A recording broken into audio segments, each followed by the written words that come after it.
Merienda to, kain tayo. Pansit sa Bicol.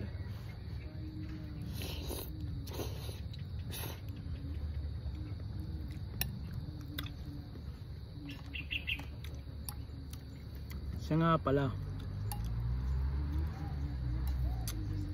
yung kahalagaan ng ano, payslip.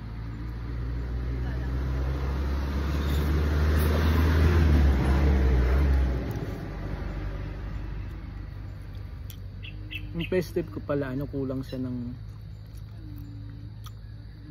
February, January, tsaka December.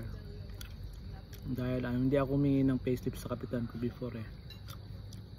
So ngayon, yung kinalta sa akin, kulang pala. Pero sobra yung napadala sa bank account ko sa Pilipinas. Kaya ngayon, magbabayad tuloy ako ng ano, ng kulang. So yung pangit doon, syempre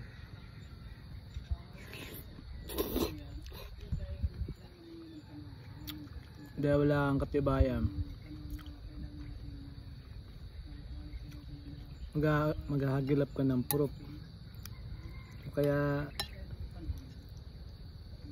tunay naman na ano, tama naman yung opisina na kulang yung nakalta sa akin, kaya babayaran ko naman.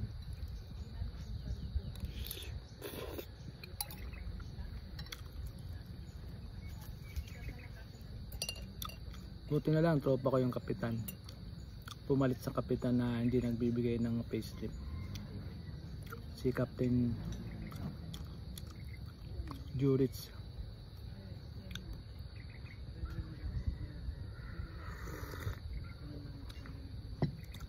The best na kapitan na nakasama ko. Filipino siya pero okay talaga siya. Rules is rules sa kanya, kaya the best siya.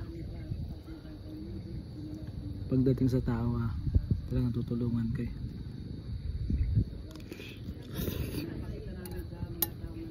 Basta may problema ka, tutulungan ka niya.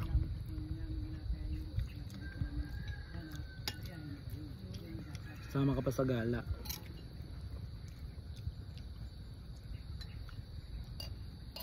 So ayun lang, sinare ko lang yung anong kahalagaan ng payslip. Dapat iniipon nyo yun, kasi kung kunwari magka-aberya, meron kayong hugutin na katibayan. Ayun lang guys, thank you.